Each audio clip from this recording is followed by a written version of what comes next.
Today we're looking at the Roshield ProVent air vent covers.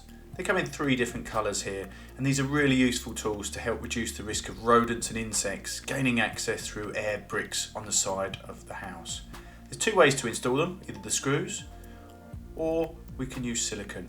They come with screw covers, so if you do use the screws you can cover and protect the screws, but you can use this adhesive track here, which is specifically designed to hold the adhesive that we're going to use to fix these onto the outside of the wall. The kit comes complete with wall plugs and screws, which go into these 4 fixing pre-drilled holes here. These vent covers are designed to fit the UK standard air bricks and come in a size of 254mm by 102mm.